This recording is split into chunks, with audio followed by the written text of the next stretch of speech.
자, 여러분 대단히 반갑습니다. 오늘은 우리 22년도 또 1월 22일이죠. 1월 22일에 치러진 우리 사회복사 1급 국가시험의 이제 첫 번째 영역이죠. 첫 번째 과목의 첫 번째 영역인 인간행동과 사회환경 문제를 풀어보겠습니다. 자, 여러분 이번 시험 문제 우리 계속 말씀을 드렸지만 개정된 교과 과정에 있는 내용들이 대거 반영이 되어졌습니다. 기존에 다루지 아니하였던 그러니까 기출 문제에서 다루지 아니하였던 내용들을 많이 이 시험에서 출제를 했다. 물론 기존 기출 문제들을 이제 변형한 식으로 출제된 내용들도 많습니다. 자, 우리 하나하나 한번 살펴보는 시간 가질까요? 자, 첫 번째 문제입니다. 자, 첫 번째 문제, 인간 발달의 원리에 관한 설명으로 옳지 않은 것 했습니다. 자, 발달 원리 문제, 단 한 번도 시험 문제 빼놓지 않고 출제됐었죠. 자, 발달에는 최적의 시기가 존재하지 않는다. 누누이 말씀드리지만 최적의 시기, 우리 결정적 시기라고 보통 얘기를 하죠. 예, 존재합니까? 안 합니까? 존재하죠. 항상 시험 문제는 어떻게 하라고요? 끝까지 읽어야 됩니다. 자, 그래서 존재하고 각 발달의 영역은 상호 밀접한 연관이 있다. 당연합니다. 자, 일정한 순서와 방향이 있어서 예측이 가능하다. 자, 순서와 방향성 존재한다 그랬죠. 어떻게 상부에서 하부로, 중심에서 말초로. 그렇죠. 그 다음에 전체 운동에서 특수 운동으로, 단순한 것에서 복잡한 것으로. 자, 꼭 기억해 두셔야 된다고 했고, 이 지문도 매번 출제가 되어졌었죠. 대근육이 있는 중심 부위에서 소근육의 말초 부위로 발달한다. 그렇죠. 그 방향성을 묻는 문제입니다. 이 중심 부위, 인간의 내장이죠. 내장 기관들입니다. 그래서 태어날 때는 이런 내장 기관들을 갖고 태어나야 이제 섭식을 해서 음식을 먹죠. 생존 가능하고, 이 내장 기관에 뭐가 있죠? 이제 호흡 기관들이 있습니다. 이걸 통해서 어떻게 호흡을 해야만 또 생존이 가능하겠죠. 그런데 이런 내장 기관들은 주로 어떤 근육? 대근육으로 형성되어져 있어요. 그 다음에 이제 소근육이라고 하는 것이 이제 말초 부위 얘기하는 거죠. 보통 우리의 신경과 연관되어져 있는 이 손끝, 발끝에 있는 근육들.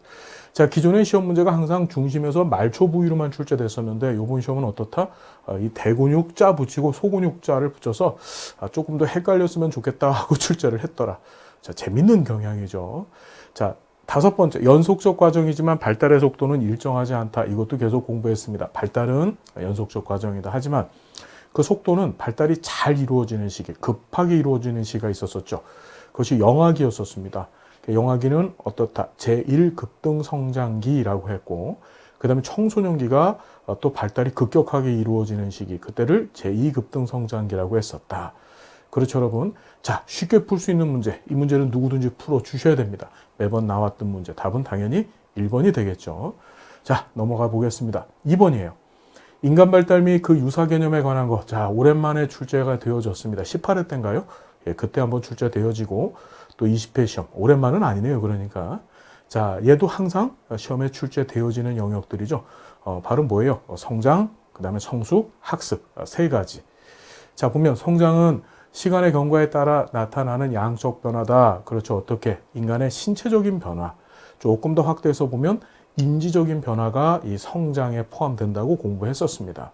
얘는 반드시 시간의 경과에 따라 나타나는 양적 변화, 즉 덩치가 커진다든지, 즉 몸무게가 늘어난다든지, 키가 커진다든지, 인지가 확장되어진다든지, 자, 이런 것들을 성장이라고 얘기를 했었었죠.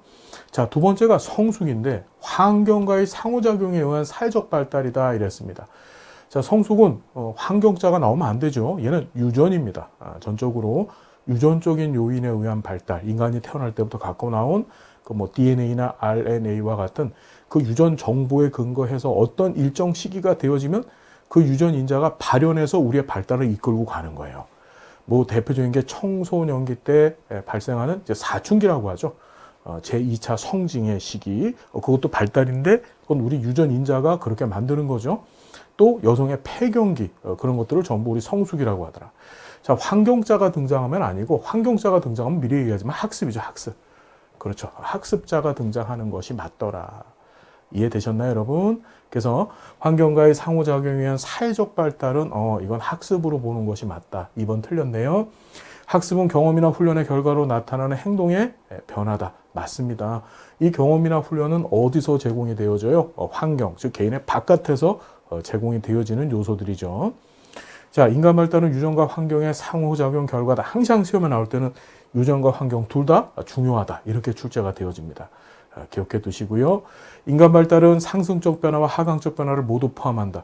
자, 사실 말씀드리지만 우리 통합이론서에 100%다 있는 내용들이죠. 자, 이거 틀려주시면 안 되더라. 예, 반드시 맞아야 된다. 답은 2번입니다. 그렇죠?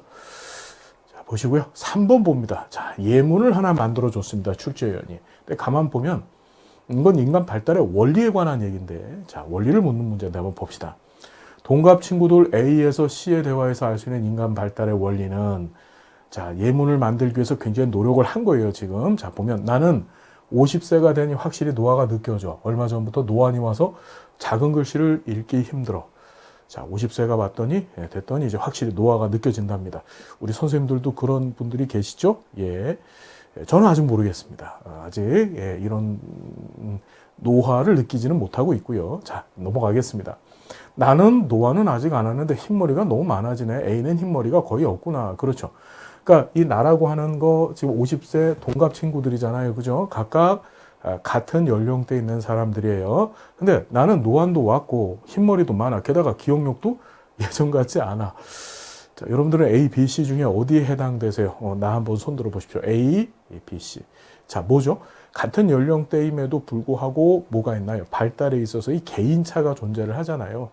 그죠? 이분은 노안만 왔고, 이분은 노안의 흰머리까지 왔고, 이분은 노안의 흰머리의 기억력의 감퇴까지 왔어요. 이건 개인차죠. 그렇죠? 예, 답은 1번이 되는데, 자, 뭐 발달의 초기 단계가 일생에서 가장 중요하다. 이걸 발달의 원리 중에서 기초성이라고 하죠. 이건 이제 개인차고요. 발달은 학습에 따른 결과이다. 자, 학습, 그 환경적인 요인이죠. 플러스 유전. 이것까지 보면 되는데 여기는 학습 얘기가 없잖아요. 그죠? 만일에 집어넣는다고 하면 이걸 유전적인 요인에 따른 결과다라고 하면 이게 맞는 겁니다. 근데 환경적인 요소로 학습이 우리의 노안을 만들고 학습이 흰머리를 만들고 기억력을 떨어지게 만든 건 그 가능성이 굉장히 적죠. 자, 발달은 분화와 통합의 과정이다. 전혀 상관이 없는 얘기입니다. 분화와 통합이라고 하는 것이 뭐 신체적, 그렇죠, 심리적, 심리 안에 또 인지적, 그렇죠, 하나 더 보시면 뭐예요, 사회 환경적, 이런 발달의 요소들이 각각 분화되어져서 발달되다가 이게 하나로 묶여져서 한 인간의 전인적인 그런 발달을 만든다는 것이 이제 분화와 통합 과정이라는 얘기죠. 자, 발달은 이전의 발달과 성체의 기초에서 이루어진다. 점진적 발달이 진행되어진다. 그렇죠. 뭐 점성 원리라고도 볼 수 있는 거죠. 에릭슨이 얘기했던 그런 설명인데, 뭐 누적성이라고도 얘기하고요. 그죠? 누적성. 다 발달의 원리들은 맞는데 여기에서 찾는다고 한다면 당연히 이 개인차 1번이 되겠죠. 그렇죠, 여러분. 1번이 답이다. 자, 그 다음에 4번 봅니다. 프로이트 나왔어요. 프로이트 한 문제 이상 출제되어진다고 말씀드렸었습니다. 자, 보시면 프로이트 정신분석 이론에 관한 설명으로 옳은 것을 모두 고른 것 했습니다. 이 문제 재밌어요. 자아는 1차적 사고 과정과 현실 원칙을 따른다. 자, 현실 원칙을 따른다는 건 맞아요. 그런데 1차적 사고 과정은 자아가 하는 게 아니라 원초와의 사고 과정이었었죠. 원초와는 뭐예요? 쾌락 원리와 이 쾌락 원리에 따른 뭐죠? 이 1차적 사고 과정을 했었었죠. 기억나세요, 여러분? 예, 그 다음에 자아가 어떻게 현실 원리와 현실 원리에 근거한 어떻게 2차적 사고 과정. 그렇죠. 유보시키는 사고라고 했었습니다. 1차적인 사고 과정이 본능에 근거해서 자신의 쾌락 원리에 근거해서 뭐 하는 거예요? 본능적 욕구를 충족시켜 주려고 어떻게 심상, 그 욕구를 충족시켜 줄 수 있는 심상을 머릿속에 뿅 하고 떠오르게 만드는 것을 1차 사고 과정, 원초어가 하는 거라 그랬습니다. 자, 그런데 그걸 어떻게 하면 안 돼. 유보시키는 것을 뭐라고요? 2차 사고 과정이라고 얘기했었죠. 그러니까 뒤에 건 맞는데 앞에 게 틀린 거예요. 이거 너무너무 중요하고 여러 번 강조했었던 얘기들이죠. 자, 니은 보시면 잠복기의 원초화는 약해지고 초자는 강해집니다. 이 초자가 여러분 어느 때 형성된다 그랬어요? 남근기 때 만들어지는 거예요. 남근기 때 초자가. 이해됐나요? 그러니까 이 완성되어진 초자라고 하는 건 도덕 원리에 근거하는 거죠. 이 남근기 때 형성되어진 이 초자를 갖고서 애들이 어떻게 잠복기는 아동기, 즉 학령기, 학교 간 시기거든요. 학교를 간 거예요. 누누이 말씀드리지만 우리가 아동기 때 피아제는 이 아동기를 무슨 기? 구체적 조작기라 그랬었어요. 이 구체적 조작기의 아동이 되면 애들이 굉장히 착해지고 수능적이 된다 그랬잖아요. 그죠? 무슨 말인지 이해가 되세요? 그게 뭐냐? 초자가 강력히 어떻게 완성됐기 때문에 그래요. 그 피아제는 그걸 뭐라 그랬습니까? 탈중심화 현상이라고 얘기를 하셨었죠. 자, 그래서 잠복기에는 원초화가 약해져서 본능적인 충동을 최대한 억제를 시키면서 어떻게 초자가 강해져서 수능적 존재, 법과 규범, 학교 선생님의 말씀, 그 다음에 부모님의 지시 이런 것들을 잘 따르게 되는 거예요. 자, 니은 지문 하나 잘 좀 기억해 두십시오. 얘는 이제까지 한 번도 시험제 나온 적이 없었던 지문이었었어요. 네, 한번 정리를 해 두시고. 자, 신경증적 불안. 이게 17회 시험이죠. 그때 한 번 처음 출제가 되었었습니다. 현실적 불안, 신경증적 불안. 그 다음에, 우리, 도덕적 불안. 자꾸 이렇게 헷갈리네. 이 세 가지 불안에 관한 문제가 한 번 출제됐었는데, 3년 지난 다음에 요번에도 한 번 나왔다. 자, 봤더니, 자, 신경증적 불안은 자아의 욕구를 초자가 통제하지 못하고 압도될 때 나타나진다. 자, 초자하고 원초아 간의 막 대립으로 인해서 발생하는 불안을 우리가 뭐라 그랬나요? 그것을 우리가 뭐라 그랬죠? 불안은 자아가 경험하는 거예요. 그죠? 자아가 어떤 경험한다 그랬습니까? 그걸 도덕적 불안이라 그랬죠. 이해됐나요? 자, 신경증적 불안이란 건 말 그대로 원초아가 발생시키는 불안이에요. 그 원초아의 그 본능적 충동에 대해서 자아가 어떻게 대응을 하려고 하는 거죠. 그때 발생하는 불안 현상을 신경증적 불안이라고 했더라. 이거 전혀 말이 안 되는 얘기죠. 자, 방어 기제는 외부 세계의 요구로부터, 그렇죠. 스스로, 여기서 얘기하는 스스로는 누구죠? 자아를 얘기하는 거죠. 자아가 자기 스스로를 보호하기 위해서 사용하는 무슨 기제, 무의식적 기제라고 했습니다. 그래서 우리 누누이 말씀드렸지만 자아 방어 기제라고 얘기했잖아요. 이 시험 문제를 내신 출제위원은 여기 자아자 들어가면 금방 풀 수 있을 것 같아. 그래서 자아자 빼신 거예요, 이게. 이해됐죠? 그러니까 답은 몇 번인가요? 니은하고 리을만 맞네요. 3번입니다. 그죠, 여러분? 자, 할 수 있다. 요 정도는 우리가 충분히 해결해 주실 수 있어야 돼요. 자, 5번 봅니다. 융이 등장합니다. 융의 분석 심리 이론에 관한 설명으로 옳은 것 했어요. 자, 페르소나는 외부의 요구나 기대에 부응하는 과정에서 생긴 자아의 가면이다. 페르소나도 하나의 원형이라 그랬습니다. 이 페르소나라고 하는 뜻이 뭐예요? 라틴어로 가면이라 그랬죠. 그래서 자아가 외부 환경에 적응하기 위해서 만들어 놓은 기제라 그랬습니다. 이 가면을 쓰고 어떻게 우리는 환경에, 즉 다른 사람들과의 관계를 맺게 되는 거예요. 그죠? 그 다음에 2번 보면 벌써 1번이 맞네요. 그죠? 인간을 성적인 에너지인 리비도에 의해서 지배되는 수동적 존재로 봤다. 자, 리비도라고 하는 용어, 융도 사용을 했습니다. 근데 융은 그 리비도를 생활 에너지 또는 정신 에너지라고 표현을 했죠. 성적 에너지인 리비도에서 지배되는 수동적 존재로 인간을 본 건 뭐죠? 프로이트죠, 프로이트. 리비도라고 하는 용어, 수업 시간에 계속 말씀드렸지만, 리비도는 프로이트하고 융 두 사람이 얘기를 했는데, 이 리비도를 해석하는 방법이 틀렸어요. 프로이트는 어떻게 성적 에너지로 한정시켜서 봤고, 그렇죠. 그 다음에 융 같은 경우에는 그 성도 인간의 한 생활의 한 영역이고 한 부분이잖아요. 그죠? 그래서 그걸 확대시켜서 리비도를 어떻게 생활 에너지로 이해를 했다. 그리고 인간을 이해하는 방법에서 융은 프로이트는 인간을 수동적 존재, 비함적 존재로 봤다. 맨날 시험에 나오는 얘기잖아요. 자, 시험에 매번 나왔던 지문들을 섞어서 출제원이 출제를 했더라. 자, 이건 정확히 누구 얘기? 프로이트 얘기더라. 원형이란 개인의 의식 속에 존재하는 유일한 정신기관 또는 정신기관? 자, 이 얘기는 사실은 정신기관이라고 표현하는 것보다 개인의 의식 속에 존재하는 유일한 원형이다 해놓고서 주어를 뭘로 바꿔야 되나요? 자아라고 해야 되죠. 융은요, 이렇게 세 계층. 맨 위에 의식의 공간이 있었고, 그죠? 그 다음에 요 중간에 개인 무의식이 있고 집단 무의식이 있었어요. 이렇게 두 개를 묶어서 융은 뭐라고? 요걸 이제 무의식 공간이라고 얘기를 했던 거예요. 그런데 이 의식 공간 안에만 존재하는 게 뭐라 그랬습니까? 자아라 그랬습니다. 자아는 의식 안에만 존재한다. 그래서 자아의 별명이 뭐라 그랬습니까? 의식의 지배자라 그랬죠. 뭐라고요? 의식의 지배자.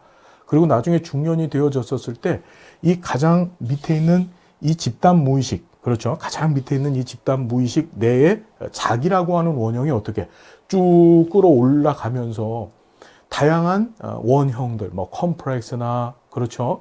그 다음에 뭐 페르소나, 아니마, 아니무스 이런 것들을 다 통합해서 자기만의 성격을 만든다 그랬습니다. 그것을 우리가 개성화라고 공부를 했었었죠. 이해됐나요? 그 개성화되어질 때 그 원형들이 얼로 의식의 문을 뚫고 들어와야 돼요. 근데 의식에 있는 이 자아가 그래 문 열어줄게 하면 이제 어떻게 자기 성격이 탁 나타나는 겁니다. 중요한 게. 그래서 이 자아의 다른 별명이 뭐라 그랬죠? 의식의 문지기라고 표현을 했었습니다. 뭐라고요? 의식의 문지기. 그래서 다시 한번 의식의 지배자 또 의식의 문지기 그게 바로 뭐다? 자아다. 자, 그래서 유일한 원형 그건 뭐라고 여러분? 자아에 관한 설명이더라. 자, 아니무스. 왜 안 나오나 했습니다. 아니만 남자가 무스를 바르고 다녀. 그렇죠.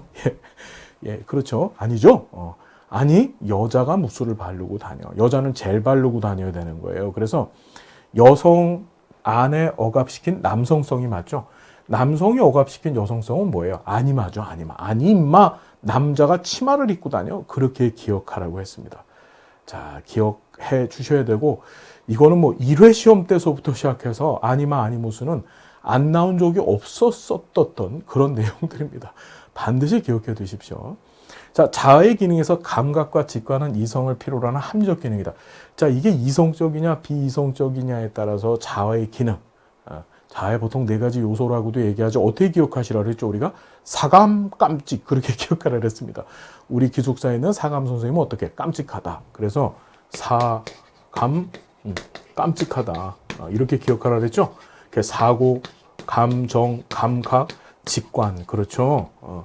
자, 자아는 이렇게 4가지 기능을 하게 되는데 요걸 또 자아의 4가지 요소라고도 얘기했었어요. 이 중에서 보면 사고하고 감각은 굉장히 합리적이고 이성적인 건데 감정하고 직관은 어떻게? 굉장히 비합리적이면서 이성을 필요로 하지 않는 말 그대로 직관이라고 한다면 그 즉시로 아무것도 생각하지 않고 자신의 감정보다는 자신이 갖고 있는 직관력, 인스티튜션이라고 하죠. 그 직관력에 근거해서 결정을 해버리는 거예요. 자, 감정형도 우리 땅 사는 얘기 했었잖아요. 수업 시간에. 그죠? 예. 가봤더니, 좋아. 그랬더니 땅 사버립니다. 그걸 감정형이라고 말씀드렸었죠. 그래서 감각, 직관은 이성을 필요로 하는 합리적 기능은 아니다. 뭐가? 여기 봤더니 직관이 이성을 필요로 하는 합리적 기능에 해당되지 않는 거예요. 자, 이것도 우리 교재에 있었던 얘기들. 자, 충분히 해결할 수 있는 문제. 뭐 나머지 것들에서 조금 헷갈린다 하더라도 이 1번 지문 같은 경우를 확실히 알고 있잖아요. 자, 그렇게 해결하면 되더라. 자, 넘어갈게요. 6번 봅니다. 아들러 개인 심리론에 관한 설명으로 옳지 않은 거 됐습니다. 지배형 생활 양식이 등장했어요. 사회적 관심은 낮으나 활동 수준이 높은 유형이다. 옳지 않은 거라 그랬죠. 예. 이거 맞는 얘기죠. 왜냐하면 우리 아들러는 2가지 시험에 한번 출제됐었죠. 2가지 요소 뭐하고 뭐 사회적 관심과 활동 수준에 따라서 성격 유형을 어떻게 4가지로 구분했다. 어떻게 해요? 지획, 회사. 기억나죠, 여러분? 지획, 회사. 그래서 지배형, 획득형, 회피형, 사회적 유용형 이렇게 4가지로 구분했었다. 근데 지배형 생활 양식은 사회적 관심 낮으면서 삶에 대한 활동 수준은 뒤있다 높습니다. 우리 수업 시간에 항상 말씀드렸던 게 데이트 폭력 말씀드렸잖아요. 그죠? 열심히 사는 사람이에요, 그 사람. 아들러는요, 자, 인간의 발달 단계를 제시하지 아니하고 인생의 발달 과업만 제시했다 그랬죠. 그 3대 발달 과업이 뭐예요? 일과 우정과 사랑이라는 거예요.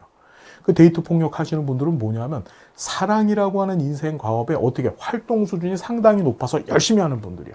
근데 사회적 관심이 없다 보니까 뭐 하죠? 예, 상대방을 괴롭히죠. 상대방한테 피해를 줍니다. 자, 여러분, 이 지배형 생활 양식이 사회적 관심 낮으나 활동 수준 높은 유형이다. 이 비슷한 문제 기존에도 한번 출제된 적이 있었었고요. 자, 개인이 궁극적으로 추구하는 목적은 가상적 목표에 해당되어지더라. 뭐 궁극적으로 추구하는 목적을 가상적 목표로 본다. 맞는 얘기죠. 가상적 목표는 현시점, 현재는 이루어지지 않은 목표입니다. 근데 이루고자 하는 목표를 얘기하는 거죠. 자, 맞고요. 인간은 목적론적 존재다. 정확히는요, 우리 교재상에는 목표지향적 존재다. 이렇게 나와 있었어요. 근데 그걸 이제 목적으로 바꿔낸 거예요. 자, 같은 얘기다. 그래서 인간은 목적론적 존재, 어떤 특정 목적을 추구하고, 그렇죠. 다시 말해서 인간이 비합리적이면서 인생을 허비하는 존재가 아니라는 거예요. 뭔가 이루기 위해서 노력한다는 존재라는 거죠. 이해가 됐죠, 여러분? 자, 아동에 대한 방임은 병적 열등감을 초래할 수 있다. 이 문제도 좀 보셔야 되는데 이게 처음 나온 지문이에요. 열등감이라고 하는 것을 아들러는요, 뭐라고 봤죠, 여러분? 인간 행동의 동기가 되어진다고 본 거예요. 인간 행동의 동기. 그런데 이 열등감이 어떻게 긍정적인 기능을 하는 열등감이 있고, 그 다음에 여기 나오는 것처럼 병적인 잘못된 열등감이 있다 그랬었어요. 그렇죠? 근데 이 열등감이 어떻게 부모로부터 지극한 사랑, 그걸 사회적 관심이라고 표현했죠. 그 사회적 관심을 잘 받았었을 때는 그런 기능적 열등감에 의해서 보상이라고 하는 방어 기제가 나타나고, 그걸 통해서 뭐라고 우월성 추구를 한다라고 우리가 공부했었습니다. 그런데 문제는 방임이라는 게 여러분 뭔지 아시잖아요. 그죠? 예, 아이가 받아야 될 것들, 가장 대표적인 것이 부모로부터 받는 사랑이죠. 그걸 받지 못했었을 때는 어떻게 병적 열등감이 발생되어질 수 있다. 우리 얼마든지 수업 시간에도 말씀드렸었어요. 열등감이 병적으로 기능적으로 발생될 수도 있고, 또 거꾸로 그 열등감과 관련된 우월성 추구도 어떻게 그것이 사회적으로 용납될 수 있는 좋은 수준이냐, 또는 거꾸로 잘못된 우월성 추구가 될 수도 있느냐. 그러니까 거만하고 교만하고, 그죠? 그런 것이 될 수 있다라고 하는 거 여러분 정리를 좀 부탁드리겠습니다. 열등감 하나 하면 꼭 기억하셔야 될 게 다시 뭐라고요? 열등감은 인간 행동의 근본적 동기라는 거죠. 자, 사회적 관심은 선천적으로 타고나는 것이어서 의식적인 개발과 교육이 필요하지 않다. 이 지문은요, 시험에 출제됐었던 지문입니다. 사회적 관심이 선천적으로 타고나는 건 맞습니다. 그렇죠? 그런데 의식적인 개발과 교육을 통해서 이 사회적 관심을 업그레이드 시켜야 된다고 했었었죠. 무슨 얘기인지 이해가 되시나요? 예. 이 5번은요, 시험에 여러 번 출제됐던 지문이에요. 우리 교재 안에도 분명히 있고요. 자, 이렇게 해서 여러분, 이번 정답은 몇 번이죠? 5번이 옳지 않은 것, 틀린 것이다. 자, 보시고요. 자, 7번 봅니다. 고전적 조건 형성의 학습 원리에 관한 설명으로 옳은 것을 모두 고른 것은. 자, 얘는 지금까지 시험에 출제된 적은 없었어요. 그런데 여러분 좀 기억을 해 두셔야 됩니다. 제가 수업 시간에도 어떤 얘기 했냐면, 이렇게 외우시라고 말씀드렸었어요. 그 파블로프는 일개강시다. 강시 아시죠? 강시. 옛날에 중국 홍콩 영화 보면 이러고 다니는 것들 있잖아요. 그죠? 파블로프는 일개강시에 불과하다. 다시 한번 뭐라고요? 파블로프의 고전적 조건 형성의 학습 원리 중에 일개강시. 그래서 일관성, 계속성, 그 다음에 강도성, 시간성, 요 네 가지가 있어요. 자, 이게 처음 출제됐습니다. 지금까지 1급 시험에서는. 그런데 이 고전적 조건 형성 원리 중에서는 매우 중요한 기본 원리에 해당되어지죠. 가만히 보면, 시간의 원리는 무조건 자극보다 조건 자극이 늦게 제공되어야 조건 형성이 이루어진다. 이게 재밌어요. 이제 보면, 무조건 자극보다 조건 자극이 늦게 제공돼야 된다. 우리가 파블로프가 했던 그 개 실험을 봤더니, 개를 대상으로 실험을 했죠. 이 무조건 자극, 대표적인 게 뭐죠? 음식이죠. 음식이고, 그 다음에 조건 자극인데, 조건 자극이라고 하는 게 종소리였었죠. 기억하실 거야. 근데, 자, 파블로프는 어떤 얘기냐면, 종소리를 먼저 제공하고, 그렇죠? 하고 무조건적 자극을 제공을 해야 돼, 음식을. 무슨 얘기인지 이해되세요? 무슨 얘기인지 되셨죠? 자, 그때 요 간격을 0.5초. 그러니까 0.5초라고 하는 게 상당히 짧은 시간이잖아요. 그러니까 순서를 동시에 제공하거나 또는 조건 자극을 조금 더 먼저, 무조건적 자극보다 먼저 제공해야 된다라고 본 거예요. 그래야만 조건 형성이 잘 된다. 그걸 시간의 원리라고 합니다. 그럼 얘는 무조건 자극보다 조건 자극이 늦게 제공되어야 조건 형성이 이루어지는 것이 아니라 조건 자극이 무조건적 자극보다 먼저 제공되어야 조건 형성이 이루어지는 거죠. 자, 강도 원리는 무조건 자극에 대한 반응이 조건 자극에 대한 반응보다 약한 게 아니라, 그러니까 종소리가 조건 자극이죠. 무조건 자극이 음식인데, 이 종소리가 어떻게 그러니까 뭐냐면 조건 형성의 대상자 입장에서 봤었을 때, 이런 자극이 나한테 오는구나를 확실하게 체감할 수 있게 해줘야 돼요. 그러니까 반응보다 약해야 된다는 것이 아니라 강해야 된다는 거죠. 기억하고 니은 둘 다 틀렸네요. 일관성 원리는 무조건 자극과 조건 자극은 조건이 형성될 때까지 맞습니다. 지속적으로 계속해서 일관되게 제공돼야 되고, 계속성은 자, 자극과 반응 과정의 반복 획수가 요게 중요하죠. 이게 많을수록 그러니까 종소리 울리면서 음식을 주는 행위가 숫자가 많을수록 어떻게 된다? 조건 형성이 잘 이루어진다. 그게 답은 3번이겠네요. 자, 넘어갈게요. 자, 8번 스키너가 등장합니다. 스키너의 조작적 조건 형성을 위한 강화 계획 중에서 가변, 간격 강화에 해당하는 사례는 어떻게 기억하시라 그러죠? 가변은 뭐뭐 할 때마다. 그렇죠? 그렇게요? 아니죠. 예, 가변이라. 자, 다시 정리하자면 간격이라고 하는 것은 뭐뭐 할 때 시간을 정해 놓는다 그랬죠. 그렇죠? 그렇죠, 여러분? 예. 그다음에 자, 가변이라고 하는 것은 그 시간에 범주가 있고 그 범주 안에서 선택을 한다 그랬었잖아요. 한번 봅시다. 그럼 이제 8번 보면 정시 출근한 아르바이트생에게 매주 추가 수당을 지급하여 정시 출근을 유도한다. 그럼 아르바이트생한테 매주 추가 수당을 준다라고 하는, 그럼 아르바이트생 입장에서는 자기가 이 추가 수당이라고 하는 강화물을 언제 받을지 명확하게 알고 있는 거잖아요. 그죠? 요건 뭐죠, 여러분? 고정 간격 강화 계획에 해당되어지는 거죠. 그 다음에 어린이집에서 어린이가 규칙을 지킬 때마다 뭐뭐 할 때마다 바로 칭찬해서 규칙을 지키는 행동이 늘어나도록 한다. 어떤 행동을 할 때 즉시로 어떻게 강화물인 이 칭찬, 대표적인 2차 강화물이죠. 이런 것들을 제공하는 것을 우리가 연속적 강화라고 얘기했었어요. 기억하실 거고, 수강생이 평균 10회 출석할 경우 상품을 1개 지급하되 평균 10회, 출석 5회 이상 15회 내에서 무작위로 지급해서 성실한 출석을 유도한다. 이건 가변적인 건 맞아요.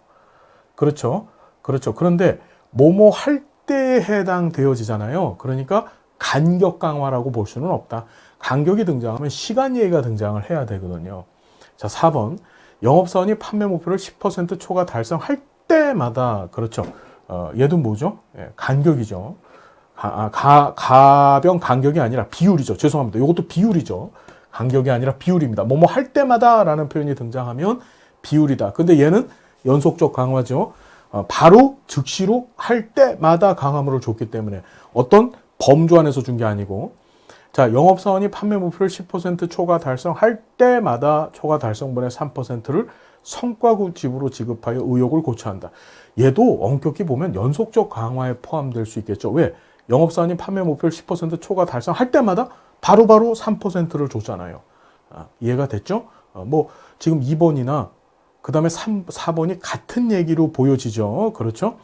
자, 1년에 6회 자체 소방안전 점검을 하되 불시에 실시해서 소방안전 관리를 철저히 하도록 장려한다. 재밌게 문장이 나왔는데, 그러니까 사회복지조직에서 이 소방안전 점검하잖아요. 아마 그걸 염두에 두고 출제를 하신 것 같아요. 자, 6회 자체 소방 점검을 합니다. 범주가 정해져 있는 거죠. 근데 불시에 실시한대요. 그러니까 언제 나한테 소방 안전 관리가 들어올 줄 모르는 거예요.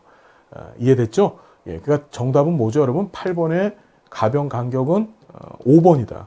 이건 시간, 간격 기억해 두시고, 가변이라는 것이 언제 나한테 그 강화물, 얘는 이제 정확히 얘기하면 부적 강화물이 되겠죠. 예, 점검이라고 하는 거 기분 좋아할 사람은 없잖아요. 그죠? 이것이 언제 나한테 들어오는지를 파악할 수 없었을 때에 해당하는 겁니다.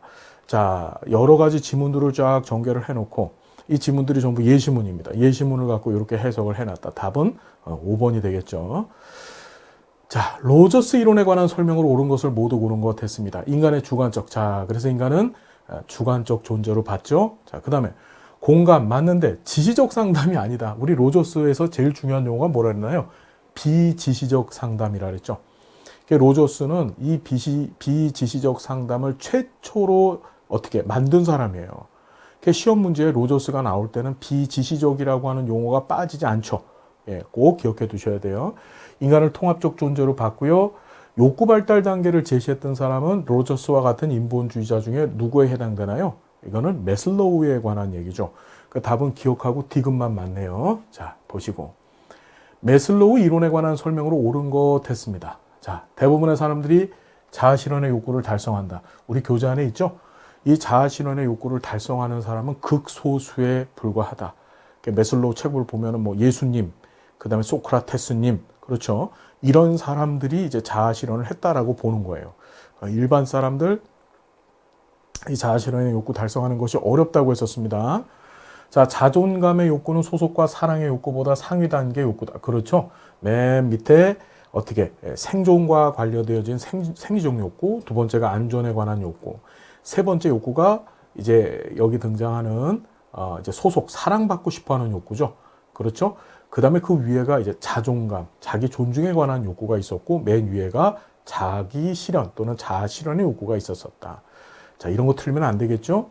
인간 본성에 대해서 비관적인 태도 갖고 있다. 아니다. 메슬로우는 인간을 선한 존재로 봤죠. 그래서 인간을 굉장히 낙관적으로 보고 있었다. 선한 인간. 인간 성격은 환경에서 수동적으로 결정된다. 자, 이건 누구 얘기죠? 스키너가 얘기했던 환경 결정론을 얘기하고 있는 거예요.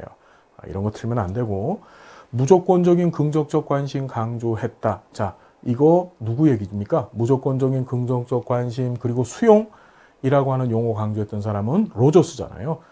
그렇죠, 여러분? 자, 이 문제는 몇 번? 답은 2번이 되겠더라. 자, 이런 것도 틀리면 안 된다. 인행사 어렵지 않았어요. 자, 피아제의 인지발달 이론에서 전조작기의 발달 특성을 옳지 않은 것은, 자, 전조작기. 우리 보통 이걸 인간 발달 단계에서는 유아기라고 표현을 하죠. 자, 유아기 때 특징. 자, 상징놀이 하고요. 비가역적 사고 합니다. 물활론적 사고 했었었죠. 그 직관에 의존해서 판단을 한다. 그 직관적 사고 한다라고 했었었고요. 다중 유목화의 논리를 이해한다. 자, 유목화라고 하는 건 뭐죠? 이건 아동기, 즉 구체적 조작기의 특징이죠. 유목화, 서열화. 이것은 아동기의 특징이다. 근데 이번 시험에 나왔던 것이 다중 유목화가 나왔어요. 여러분이 다중이라는 말은 유목화를 하기 위해서는 기준이 있어야 되잖아요. 예를 들어서 야, 블록이 이렇게 있어. 블록이 있으면은 자, 빨간색 블록들로만 모아봐. 그러면 빨간색이라고 하는 기준을 가지고 어떻게 유목화를 한 거예요. 근데 다중이라고 하는 것은 그 기준을 2개 이상. 2개 이상의 기준을 제시합니다. 어떻게 해요? 자, 빨간색이면서 네모난 블록들만 모아봐. 이해됐나요? 그럼 이제 빨간색, 그 다음에 네모난 이 2가지 기준에 따라서 블록들을 찾겠죠. 그걸 다중 유목화라고 하더라. 기존 시험에서는 유목화가 계속 출제되어졌지만 이 다중이라는 말은 이번 시험에 처음 출제가 됐었어요. 그래서 뭐 그래도 얼마든지 풀 수 있는 문제죠. 다중 유목화. 이것은 아동기에 해당되어지는 피아제 입장에서 보면 구체적 조작기의 특징이죠. 자, 답은 5번이 되겠네요. 어렵지 않았다. 자, 12번 봅니다. 콜버그 얘기 또 등장을 했습니다. 콜버그의 도덕성 발달 이론에 관한 설명으로 옳지 않은 것 됐습니다. 법과 질서 지향 단계는 인습적 수준에 해당되어진다. 우리 콜버그는 인습적 기준으로 해갖고 전인습적, 그 다음에 그 밑에 후인습적 이렇게 3개 단계로 구분을 했었다. 기억나시죠? 근데 법과 질서를 지향하는 것은 어디? 인습적 수준에 해당되어지는 거 맞죠? 그렇죠? 법, 질서 수준을 준수하는 거. 법, 질서, 도덕성이라고 공부했었고요. 피아제의 도덕성 발달 이론의 기초를 제공했다. 아닙니다. 콜버그가 피아제한테 영향을 받은 거지. 콜버그가 피아제한테 영향을 받은 거지. 그렇죠? 피아제 같은 경우에는 전조작기 때에 어떻게 이제 전조작기 때의 타율적 도덕성과 구체적 조작기 때의 자율적 도덕성으로 구분을 해놓고 인생 전체에 대한 도덕성 발달 단계는 제시하지 않은 거예요. 이제 그걸 보고 콜버그가 어떻게 그걸 확장시켜서 전인생애적인 도덕성 발달 단계 체계를 구분을 만들어 놓은 거죠. 이해됐죠, 여러분? 자, 2번이 벌써 틀린 거네요. 자, 전임숙 수준에서는 행동의 원인보다 결과에 따라 옳고 그름을 판단한다. 여길 얘기하는 건데 이때가 되게 되면은 뭐죠? 내가 어떤 행동을 했었을 때 처벌을 받을 것이냐. 그렇죠. 처벌을 회피하기 위한 그 처벌이라고 하는 결과물을 회피하기 위해서 어떻게 이제 도덕성을 보일 때가 있고 두 번째는 내가 이 도덕성을 보였었을 때 뭘 받느냐. 일종의 보상을 받는 거죠. 쾌락 지향형 도덕성이라고 얘기했습니다. 자신이 보상을 받는다는 그 결과물에 우리 거짓말 안 하면 아빠가 너한테 용돈 줄게. 뭐 이런 식으로. 그것 때문에 뭘 하더라. 아이가 도덕성을 보이는 거예요. 그러다 보니까 전인습적 수준에서는 행동의 원인보다 결과에 따라 옳고 그름 판단하는 거 맞고요. 자, 보편적 윤리지향 단계, 이제 후인습적 도덕성 단계 들어선 거죠. 인권적 가치와 양심적 행위를 지향하기 때문에 이런 법, 사회, 체계 이런 것들 무시하고 본인이 어떻게 본인의 도덕성에 근거해서 뭘 하더라? 도덕적 판단을 하게 되는 거예요.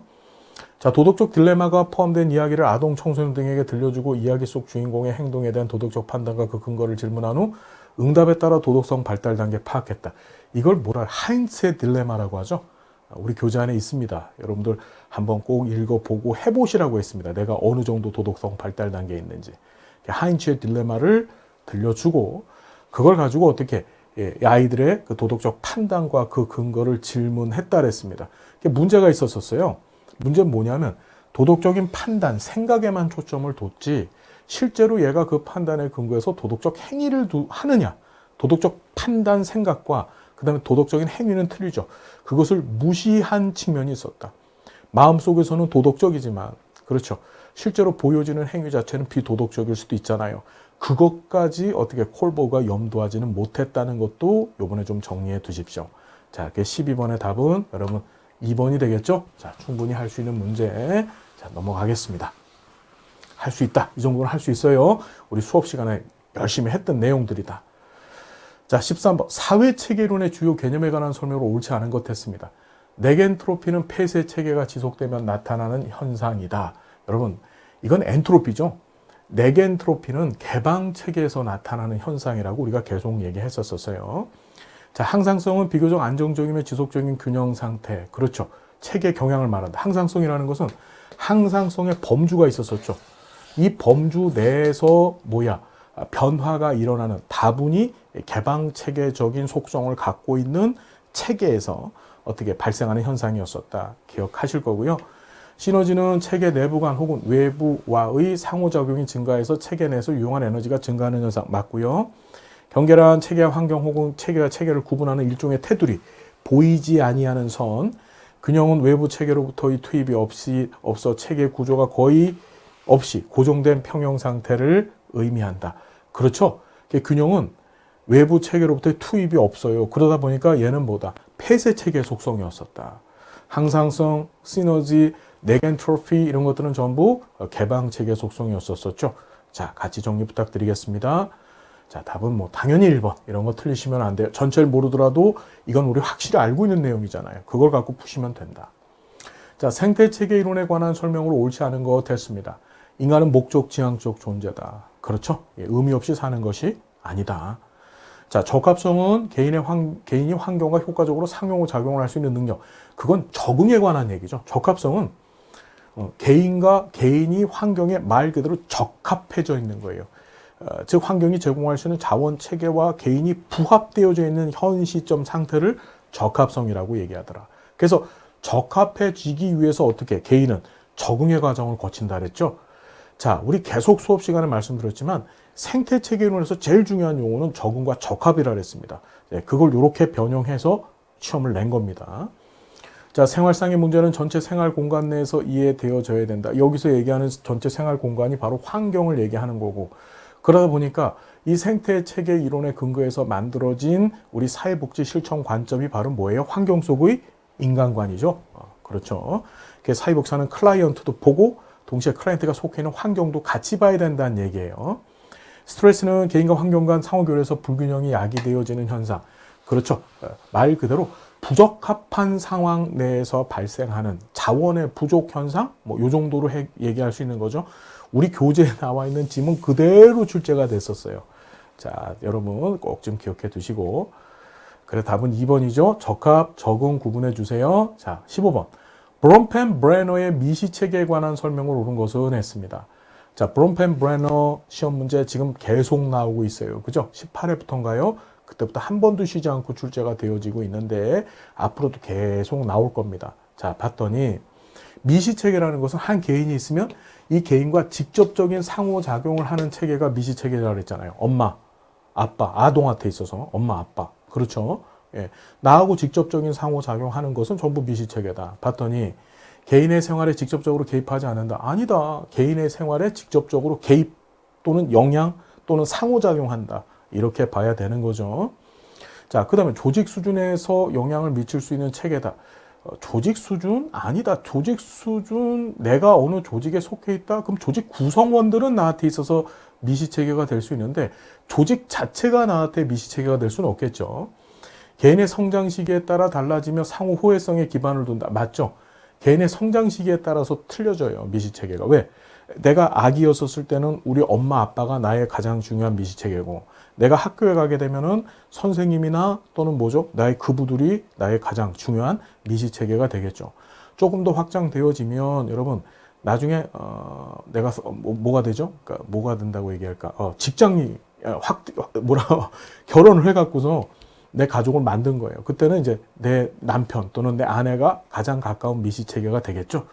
자, 그런 식으로 개인의 성장 시기에 따라 달라지고 상호 호혜성, 서로 주고받고 혜택을 주고받는 거예요. 관계성이죠. 그래서 서로 호혜인데 호혜라는 것이 뭐죠? 서로 뭔가 좋은 것을 주고받는 거죠. 그걸 기반한다. 자, 답은 3번이 맞고요. 자, 개인의 발달에 영향을 미치는 부모의 직업이나 자녀의 학교 등을 중시한다. 자, 개인의 발달에 영향을 미치는 것까지는 맞는데 부모의 직업이 포함되는 게 아니라 부모가, 그 다음에 자녀가 이렇게 하면 맞는 거죠. 예.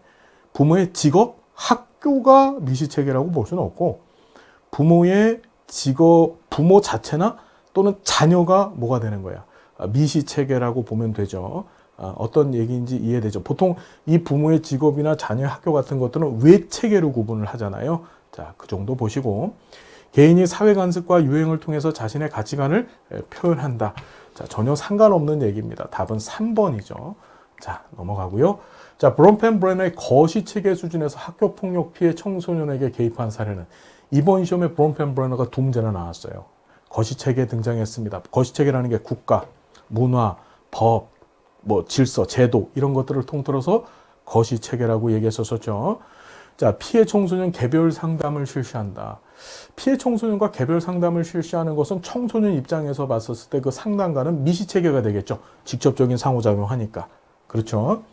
피해 청소년의 성장사와 가족력 등을 파악해 보려고 하더라.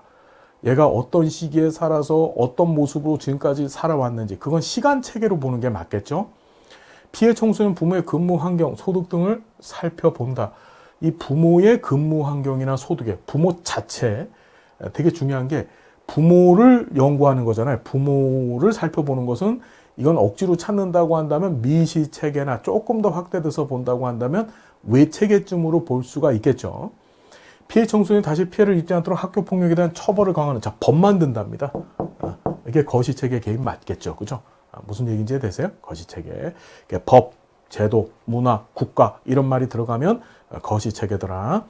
피해 청소년의 부모, 교사, 사회복사가 함께 피해 청소년 보호를 위한 구체적인 방법을 정기적으로 의논하더라.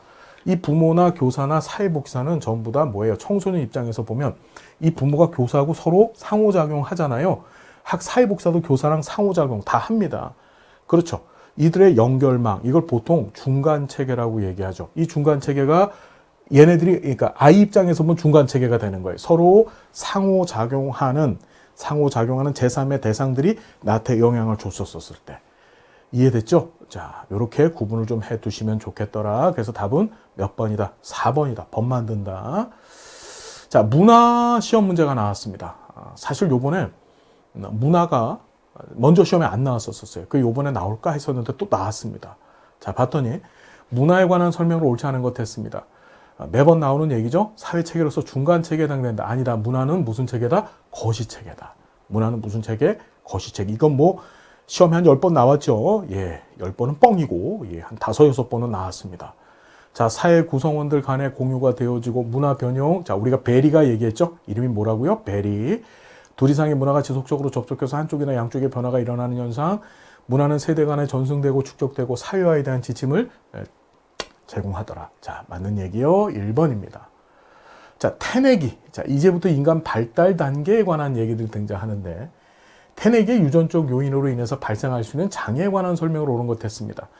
다운 증후군은 지능 저하를 동반하지 않는다가 아니라 지능 저하를 동반하죠. 상식이다. 그래서 이 다운 증후군으로 이제 출생되어진 이주연증 질환을 갖고 출생되어진 분들은 주로 이제 지적 장애 판정을 많이 받으시죠. 자, 헌팅턴 병이 이번 시험에 처음 나왔습니다. 헌팅턴 병이. 열성 유전 인자 질병으로서, 자, 이거는 꼭 기억하셔야 됩니다. 단백질 대사 장애. 우리 계속 얘기했잖아. 단백질 대사 장애. 이걸 뭐 단백질이 우리 소장에서 완전 분해가 되면 아미노산이 된다 그랬잖아요. 그 아미노산 장애 또는 단백질 장애 요 말이 등장하면 이건 페닐케톤 노증에 관한 얘기죠. 이 헌팅턴 병은요, 중년 때 발현이 되어지는데 유전적 질환은 맞아요. 그런데 중년이 되어졌었을 때 뭐가냐면 이 뇌세포가 소멸해서 발생하는 장애예요. 그러니까 태어날 때부터 헌팅턴 병 유전인자를 갖고 있는데 중년이 되면 그게 발현이 되어진다고 합니다. 보통 35세에서 한 40세 정도 됐었을 때. 자, 항상 기억하시게 단백질자가 등장을 하면 유전적 요인 중에서 그럼 생각하지 말고 뭐라고요? 예, 페닐케톤 노증이다. 이거는 아이고, 그죠? 예. 자, 그래서 장애 설명 옳은 것 했습니다. 자, 그러니까 2번도 틀렸네요. 3번. 클라인펠터 증후군. 이 클라인펠터 증후군은 남자가 여자 같아지는 거라 그랬죠? 남성의 성염색체는 XY고 여성의 성염색체가 XX인데, 그렇죠? 남자가 여자 같아지려면 여기다 어떻게 X가 자꾸 늘어나야 돼. 그럼 여자 같아지는 거예요. 그래서 더 많이 가진 남성에게 나타난다. 요게 맞죠? 터너 증후군은 Y 염색체가 하나 더 있는 남성에게 나타난다.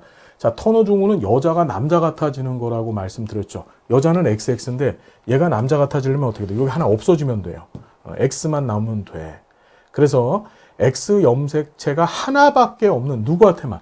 여성한테만 나타난다. 자, 혈유병은 여성한테만 나타나는 게 아니라 남성한테만 나타나죠. 자, 요 지문들 헌팅턴병 빼놓고는 전부 시험 문제 출제되었던 것들이다. 어렵지 않게 여러분 접근해 주셔야 된다. 됐죠?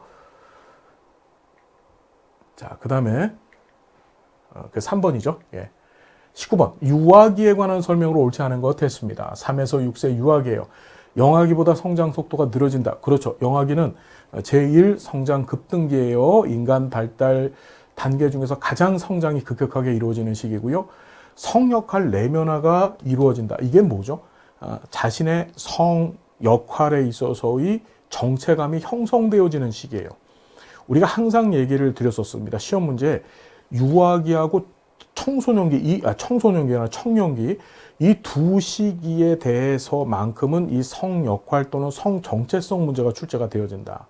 그러니까 성에 관한 얘기가 나오면은 두 시기다. 그래서 유아기 때는 성 역할의 내면화, 이걸 다른 말로 성 정체성이 어떻게 만들어지기 시작하는 시기라고 보시면 돼요.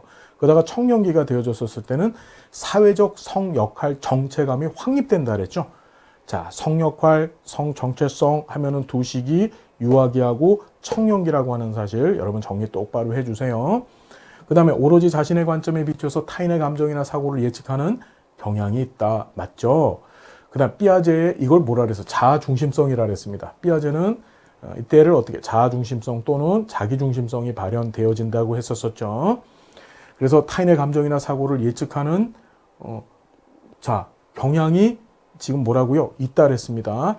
자, 그래서 자신의 관점에 비춰서 타인의 관점이나 사고를 예측하는 겁니다. 이게 자기가 좋으면 좋은 거라 그랬죠? 자, 삐아제 형식적 조작기. 이것도 쉽게 나왔다. 유아기는 뭐라고? 삐아제 전조작기에 해당되어지죠. 삐아제 형식적 조작기에 해당되는 시기는 청소년기입니다. 자, 전환적 추론이 이번 시험에 처음 나왔죠. 전환적 추론이라는 거 유아기 때 특징인데 이것도 삐아제가 제시를 했던 개념입니다. 그래서 전혀 상관이 없는데도 불구하고 어떤 결과물이 나왔는데 그 결과물을 발생시킨 데 전혀 원인이 되지도 못했는데도 불구하고 본인이 어떻게 그 결과물의 원인이 되어졌다라고 생각하는 거예요. 예를 들자면 지금 언니가 아파요. 우리 교재 안에도 있는데 언니가 많이 아플 때 그 동생이 엄마 언니는 내가 언니를 미워해서 아픈가 봐. 이렇게 얘기하는 게 바로 전환적 추론이더라. 자, 넘어가고요. 자, 에릭슨의 심리 사회 이론에서 아동기 발달 가업을 성취하지 못할 경우 경험하는 심리 사회적 위기는 이랬습니다. 아동기라고 했습니다. 아동기 7에서 12세인데 에릭슨 입장에서 보면 이 시기가 무슨 시기에 해당되어지죠, 여러분?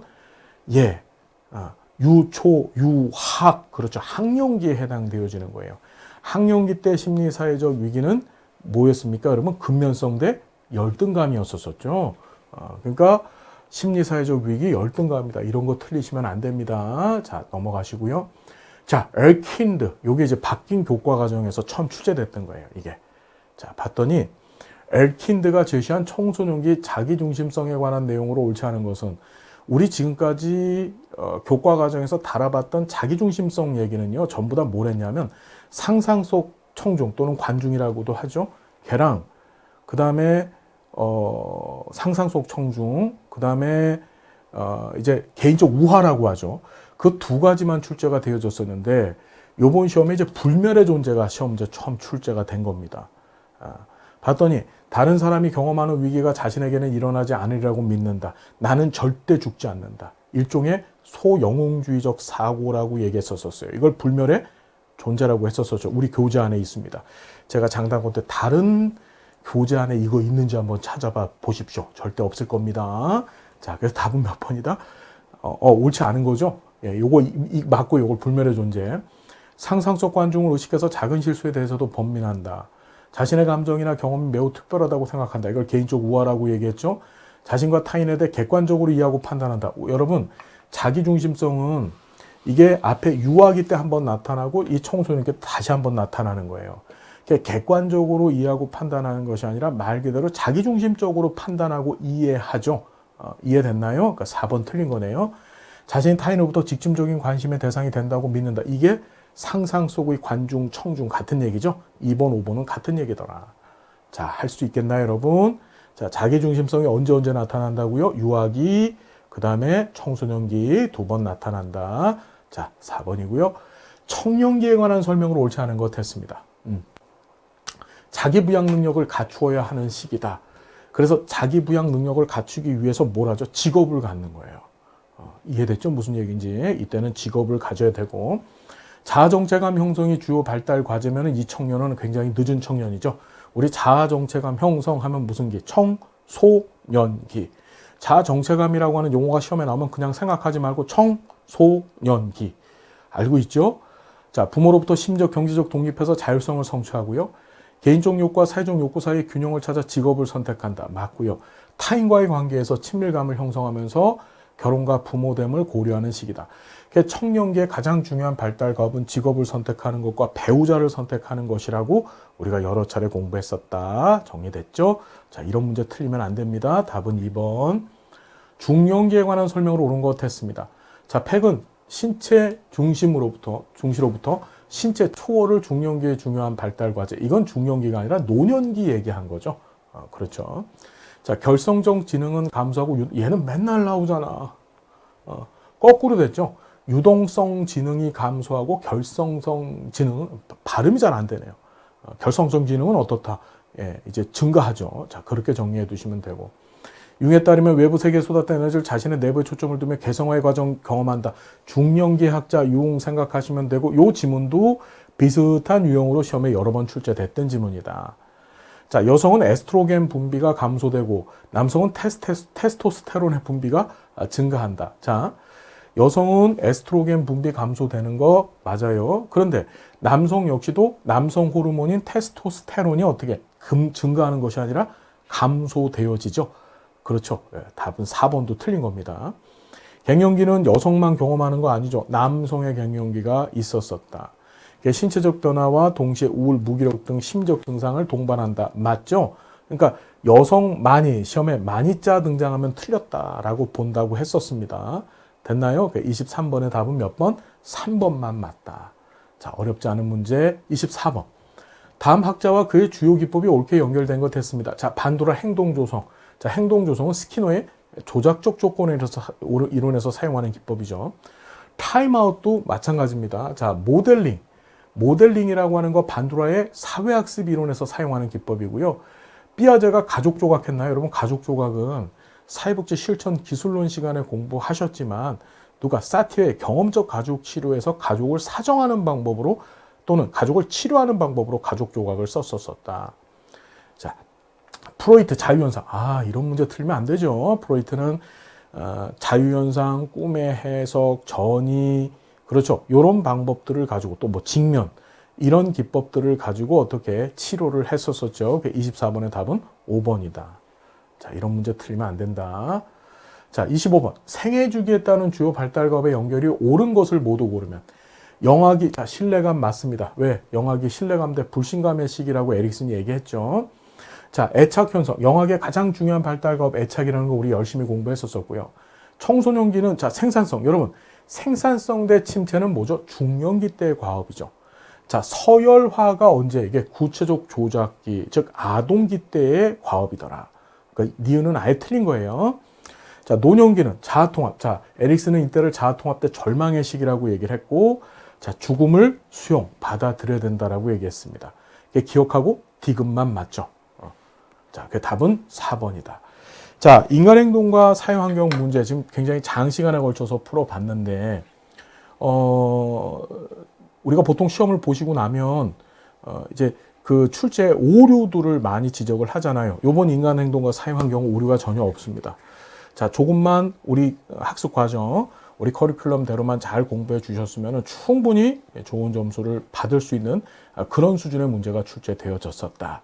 여러분, 열심히 공부해 주십시오. 그래서 전문가가 돼 주십시오. 그래서 멋진 사회복지사의 길을 가시자고요. 자, 감사드리고요. 다음 시간 또 행복한 모습으로 여러분 만나 뵙겠습니다. 여러분 고맙습니다.